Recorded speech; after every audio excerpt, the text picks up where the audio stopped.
ನಮಸ್ಕಾರ ವೀಕ್ಷಕರೇ, ಕರಾವಳಿ ಕುರುಕ್ಷೇತ್ರ ವಿಶೇಷ ಕಾರ್ಯಕ್ರಮಕ್ಕೆ ಸ್ವಾಗತ. ನಾನು ಸುರೇಖಾ ಶೆಟ್ಟಿ.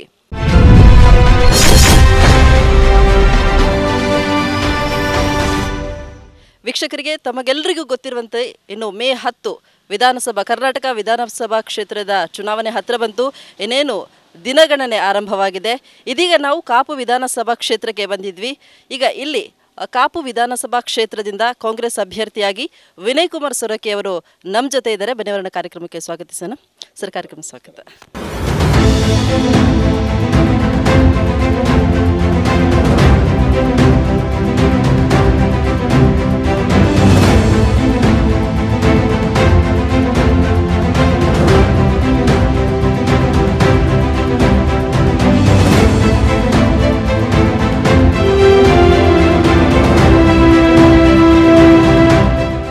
ವೀಕ್ಷಕರೇ, ಜನನಾಯಕ, ಜನಸೇವಕ, ಸಾಮಾಜಿಕ ಕಾರ್ಯಕರ್ತ, ಕಾಂಗ್ರೆಸ್ ಪಕ್ಷದ ದಿಟ್ಟ ನಾಯಕ, ಸಾಕಷ್ಟು ಪಕ್ಷಕ್ಕಾಗಿ ಸಾಕಷ್ಟು ಹೋರಾಟವನ್ನು ಮಾಡಿದರು, ಸಾಕಷ್ಟು ಕಾರ್ಯವನ್ನು ಮಾಡಿರುವಂಥದ್ದು. ಇದೀಗ ಅವರನ್ನು ಮತ್ತೊಮ್ಮೆ ಸೇವೆಗಾಗಿ ಪಕ್ಷ ಅವರಿಗೊಂದು ಅಭ್ಯರ್ಥಿ ಸ್ಥಾನವನ್ನು ನೀಡಿರುವಂಥದ್ದು, ಅವರನ್ನು ಆಯ್ಕೆ ಮಾಡಿರುವಂಥದ್ದು. ಬನ್ನಿ ಅವರ ಜೊತೆ ಮಾತಾಡೋಣ. ಈ ಸರಿಯ ಕಾಪು ವಿಧಾನಸಭಾ ಕ್ಷೇತ್ರದಲ್ಲಿ ಏನೇನು ಉದ್ದೇಶ ಇಟ್ಕೊಂಡು ಈ ಒಂದು ಪಕ್ಷಕ್ಕೆ ಕೆಲಸ ಮಾಡ್ತಾರೆ ಅನ್ನುವಂಥದ್ದನ್ನು. ಸರ್ ನಮಸ್ತೆ. ಏನು ಕಾಂಗ್ರೆಸ್ ಪಕ್ಷ ಒಂದು ತಾವಂದರೆ ಕಾಂಗ್ರೆಸ್ ಪಕ್ಷ ಅಂದರೆ ವಿನಯ್ ಕುಮಾರ್ ಸೊರಕೆ ಅಂದರೆ ಕಾಂಗ್ರೆಸ್ ಪಕ್ಷ ಅನ್ನುವಂತಹ ನಿಟ್ಟಿನಲ್ಲಿ ತಾವು ಸೇವೆ ಮಾಡಿರುವಂಥದ್ದು ಪಕ್ಷಕ್ಕೋಸ್ಕರ. ಇದೀಗ ಮತ್ತೊಮ್ಮೆ ತಮ್ಮನ್ನು ಅಭ್ಯರ್ಥಿಯಾಗಿ ಆಯ್ಕೆ ಮಾಡಿರುವಂಥದ್ದು. ಮೊದಲನಾಗಿ ಏನು ಹೇಳಲಿಕ್ಕೆ ಇಷ್ಟಪಡ್ತೀರಾ ಸರ್? ಪ್ರಪ್ರಥಮವಾಗಿ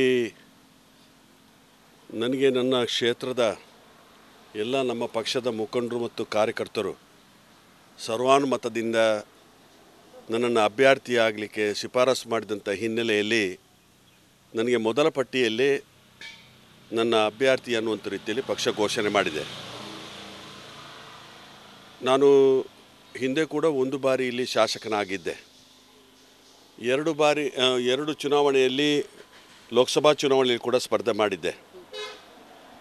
ಆ 3 ಚುನಾವಣೆಯಲ್ಲಿ ಕೂಡ ಕಾಪು ಕ್ಷೇತ್ರ ಜನ ನನಗೆ ಸಾಕಷ್ಟು ಮೆಜಾರಿಟಿಯಲ್ಲಿ ಗೆಲ್ಲಿಸಿ ಕಳಿಸಿದ್ದಾರೆ. 2ನೇ ಚುನಾವಣೆ ಲೋಕಸಭಾ ಚುನಾವಣೆ ನನಗೆ ಸೋಲಾಗಿದ್ದರೂ ಕೂಡ ಕಾಪು ಕ್ಷೇತ್ರದಲ್ಲಿ ನನಗೆ 6,000 ಅಂತರದಲ್ಲಿ ಲೀಡ್ ಆಗಿತ್ತು. ಇವತ್ತು ಕಳೆದ ಚುನಾವಣೆಯಲ್ಲಿ ನನಗೆ ಸೋಲಾಗಿದೆ ಅನ್ನುವಂಥ ಉದ್ದೇಶಕ್ಕೋಸ್ಕರ ನಾನು ಬೆಂಗಳೂರಲ್ಲ ಅಥವಾ ಹೊರಗಡೆ ಎಲ್ಲಿಯೂ ಹೋಗಿ ಕೂತಿಲ್ಲ. ಕಳೆದ 5 ವರ್ಷಗಳಲ್ಲಿ ಸತತವಾಗಿ ಈ ಕ್ಷೇತ್ರದ ನಮ್ಮ ಪಕ್ಷದ ಕಾರ್ಯಕರ್ತರು ಅದೇ ರೀತಿಯಾಗಿ ಜನರ ಜೊತೆಯಲ್ಲಿ ಒಡನಾಟದಲ್ಲಿದ್ದು ಕೆಲಸ ಕಾರ್ಯವನ್ನು ಮಾಡಿದ್ದೇನೆ. ನನ್ನಿಂದ ಕೈಲಾದಂಥ ರೀತಿಯ ಒಂದು ಸ್ಪಂದನವನ್ನು ಈ ಭಾಗದ ಮತದಾರರಿಗೆ ನೀಡುವಂಥ ಕೆಲಸ ಕಾರ್ಯದ ಮಟ್ಟಿಗೆ ನಾನು ತೊಡಗಿಸಿಕೊಂಡಿದ್ದೇನೆ. ಆ ಹಿನ್ನೆಲೆಯಲ್ಲಿ ಹೆಚ್ಚಿನ ವಿಷಯ ಇಲ್ಲಿ 3 ಸಲ BJPಯ ಶಾಸಕರು ಗೆದ್ದು ಬಂದಿದ್ದಾರೆ. 1 ಸಲ ನಡುವಿನಲ್ಲಿ ನಾನು ಗೆದ್ದಿದ್ದೆ.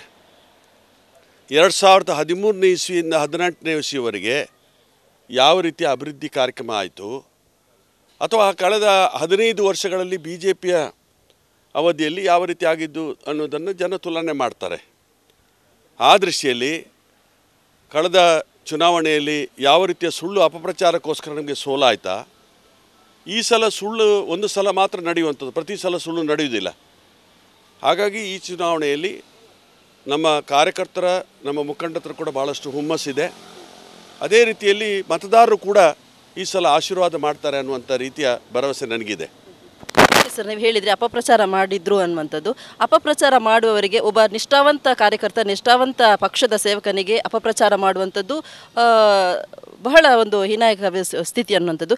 ಏನು ಹೇಳ್ತೀರಾ ಸರ್ ಅಪಪ್ರಚಾರ ಮಾಡುವವರಿಗೆ? ನಿಮ್ಮ ಮಾತೇನು ಸರ್? ಧರ್ಮದ ಹೆಸರಿನಲ್ಲಿ, ದೇವರ ಹೆಸರಲ್ಲಿ ಪ್ರಚಾರವನ್ನು ಮಾಡ್ತಾರೆ. ಯಾಕೆ ಮಾಡ್ತಾರೆ ಅಂತ ಹೇಳಿದರೆ, ಇವತ್ತು ಕಾಂಗ್ರೆಸ್ ಪಕ್ಷ ಬಡವರ ಪರವಾಗಿ, ಮಧ್ಯಮ ವರ್ಗದವರ ಪರವಾಗಿ, ಗ್ರಾಮೀಣ ಪ್ರದೇಶದ ಜನರ ಪರವಾಗಿ, ರೈತರ ಪರವಾಗಿ, ಕಾರ್ಮಿಕರ ಪರವಾಗಿ, ಮಹಿಳೆಯರ ಪರವಾಗಿ ಕೆಲಸ ಕಾರ್ಯವನ್ನು ಮಾಡ್ತದೆ, ಯುವಕರ ಬಗ್ಗೆ ಕೆಲಸ ಕಾರ್ಯವನ್ನು ಮಾಡ್ತದೆ. ಆ ದೃಷ್ಟಿಯಲ್ಲಿ ದೇವರ ಹೆಸರಲ್ಲಿ, ಧರ್ಮದ ಹೆಸರಲ್ಲೇ ಅಪಪ್ರಚಾರ ಮಾಡಿದರೆ ಮತ ಗೆಲ್ಲಿಸಲಿಕ್ಕೆ ಸಾಧ್ಯ ಅನ್ನುವಂಥ ಉದ್ದೇಶಕ್ಕೋಸ್ಕರ ಅವರು ಅಪಪ್ರಚಾರವನ್ನು ಮಾಡ್ತಾರೆ.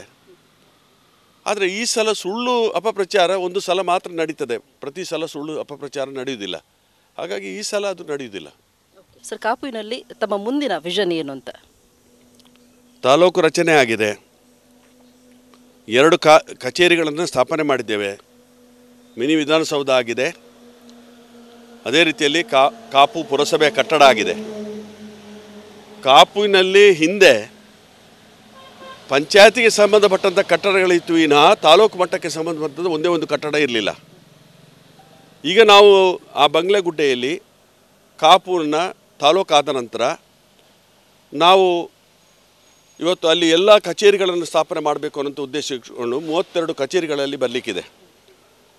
100 ಬೆಡ್ ಹಾಸ್ಪಿಟಲ್ ಮಾಡಬೇಕಾಗಿದೆ. ಈ ಭಾಗದಲ್ಲಿ ಕೂಡ ನಾವು ಕಳೆದ ಸಲ ಸ್ವಲ್ಪ ಪೋರ್ಷನ್ ಬ್ರಹ್ಮಾವರಕ್ಕೆ ಸೇರ್ತಾಯಿತ್ತು, ಸ್ವಲ್ಪ ಪೋರ್ಷನ್ ಹೆಬ್ರಿಗೆ ಸೇರ್ತಾಯಿತ್ತು. ಅದನ್ನು ಒಂದೇ ಇದಕ್ಕೆ ತರಬೇಕು ಅನ್ನುವಂಥ ಉದ್ದೇಶಕ್ಕೋಸ್ಕರ ಉಡುಪಿ ತಾಲೂಕಿಗೆ ಸೇರ್ಪಡೆ ಮಾಡಿದ್ದೇವೆ ಎಲ್ಲ ಗ್ರಾಮಗಳನ್ನು ಕೂಡ. ಉಡುಪಿ ತಾಲೂಕಿನಲ್ಲಿ ಹೆಚ್ಚಿಗೆ ಗ್ರಾಮ ಇದ್ದರೆ ಅದು ಈಗ ಕಾಪು ಕ್ಷೇತ್ರದ್ದು ಮತ್ತು ನಾಡ ಕಚೇರಿ ಆಗಬೇಕು ಅನ್ನುವಂಥ ರೀತಿಯ ಅಂತಿಮ ಹಂತದಲ್ಲಿತ್ತು. ಅದನ್ನು ನಾಡ ಕಚೇರಿ ಈ ಭಾಗದಲ್ಲಿ ಆಗಬೇಕಾಗಿದೆ. ಮತ್ತು ಇಲ್ಲಿ ಯಾವುದೇ ಕೈಗಾರಿಕಾ ಚಟುವಟಿಕೆಗಳಿಗೆ ಇಲ್ಲ. ಕೈಗಾರಿಕಾ ವಲಯಗಳನ್ನು ಸೃಷ್ಟಿ ಮಾಡಿ ಆದಷ್ಟು ಜನರಿಗೆ ಉದ್ಯೋಗ ಕೊಡುವಂಥ ದೃಷ್ಟಿಯಲ್ಲಿ ಕೂಡ ಕೆಲಸ ಕಾರ್ಯ ಮಾಡಬೇಕು ಅನ್ನೋಂಥ ಕಾರ್ಯಕ್ರಮಕ್ಕೆ ಒತ್ತು ಕೊಡ್ತಾ ಇದ್ವಿ. ಈ ಭಾಗದಲ್ಲಿ ಕೂಡ ಭಾಳಷ್ಟು ಮೂಲಭೂತ ಸೌಲಭ್ಯಗಳ ಕೊರತೆ ಇದೆ. ಕುಡಿಯುವ ನೀರಿನ ಮಟ್ಟಿಗೆ ಇರ್ಬೋದು, ರಸ್ತೆ ಸಂಪರ್ಕ ವ್ಯವಸ್ಥೆ ಮಟ್ಟಿಗೆ ಇರ್ಬೋದು, ವಿದ್ಯುತ್ತಿನ ಮಟ್ಟಿಗೆ ಇರ್ಬೋದು, ಅವನ್ನೆಲ್ಲವೂ ಕೂಡ ಮುಂದಿಟ್ಟುಕೊಂಡು ಈ ಆಸ್ಪತ್ರೆಯನ್ನು ಕೂಡ ಇವತ್ತು PSC ಇದೆ, ಅದನ್ನು ಮುಂದಕ್ಕೆ ಉನ್ನತಿಗೊಳಿಸ್ಕೋಬೇಕು ಅನ್ನುವಂಥ ಕಾರ್ಯಕ್ರಮ ಇದೆ. ಈ ಭಾಗದ ಕೂಡ ಸರ್ವತೋಮುಖವಾದಂಥ ಅಭಿವೃದ್ಧಿಗೆ ಒತ್ತು ಕೊಡುವಂಥ ಕೆಲಸ ಕಾರ್ಯ ಮಾಡ್ತೇವೆ. ಓಕೆ ಸರ್, ರಾಜ್ಯದಲ್ಲಿ ಈಗ ಕಾಂಗ್ರೆಸ್ ಅಲೆ ಇರುವಂಥದ್ದು, ಪ್ರತಿ ಅಭ್ಯರ್ಥಿ ಪ್ರತಿ ಏನು ಕಾರ್ಯಕರ್ತರು ಏನಿದ್ರೆ ಕೆಲಸ ಮಾಡ್ತಾ ಇರುವಂಥದ್ದು ಕಾಂಗ್ರೆಸ್ಗೋಸ್ಕರ. ಸರ್, ತಮ್ಮ ಈಗ ನೀವು ಕಾಂಗ್ರೆಸ್ ಪಕ್ಷದಿಂದ ಚುನಾವಣೆ ಕಣಕ್ಕೆ ಇಳಿದಿರುವಂಥದ್ದು ಯಾವ ಕಾನ್ಸ್ಕೊಂಡು ಈ ಚುನಾವಣೆ ಕಣಕ್ಕೆ ಇಳಿದಿದ್ದೀರಾ ಅಂತ ಸರ್? ನಾವು ಬಡವರಿಗೆ ಸಿಗುವಂಥ ಸೌಲಭ್ಯಗಳ ಬಗ್ಗೆ ಪ್ರಥಮ ಎಜೆಂಡಾ ನಮ್ಮದು.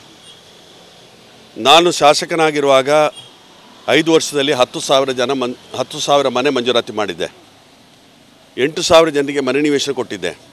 30% ಇದ್ದಂಥ BPL ಕಾರ್ಡನ್ನು 80%ಗೆ ಮುಟ್ಟಿಸಿದ್ದೆ. ಈಗ ಅವೆಲ್ಲವೂ ನಿಂತು ಹೋಗಿದೆ.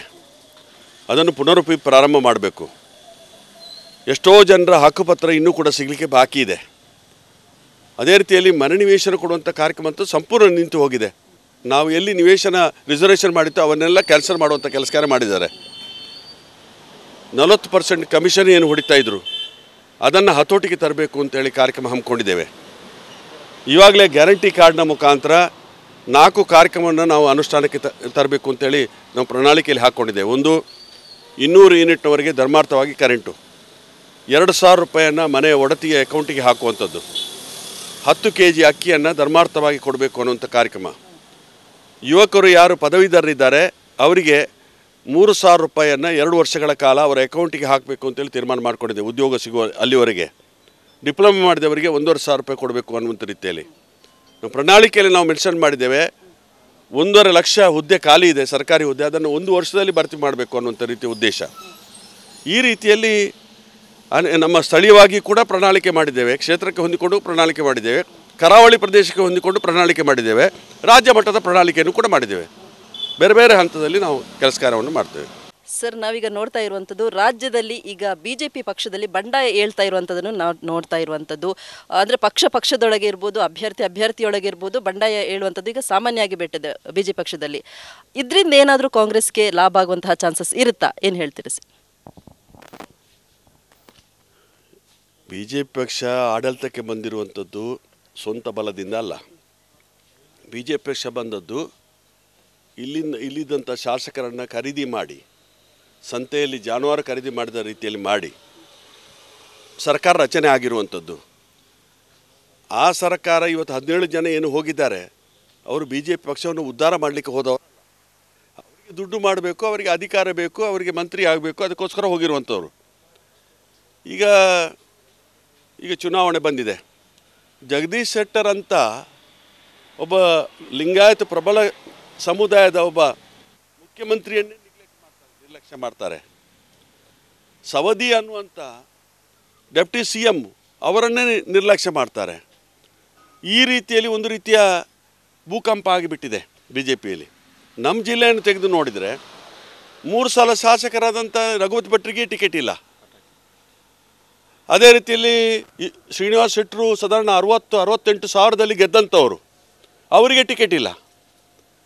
ಸುಕುಮಾರ್ ಶೆಟ್ಟರು ಶಾಸಕರಾಗಿದ್ದಂಥವರು, ಅವರಿಗೆ ಟಿಕೆಟ್ ಇಲ್ಲ.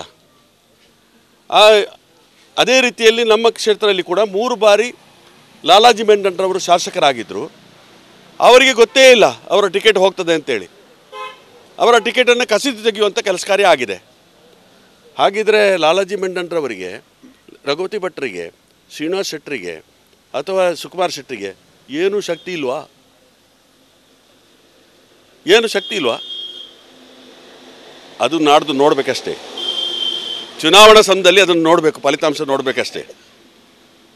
ಅಷ್ಟೊಂದು ಜನಪರವಾಗಿ ಕೆಲಸ ಮಾಡಿಕೊಂಡಿದ್ದಂಥವರನ್ನು ಏಕಾಏಕಿಯಾಗಿ ತೆಗೆದು ಹಾಕುವಂಥ ಕೆಲಸ ಕಾರ್ಯವನ್ನು ಮಾಡಿದ್ದಾರೆ.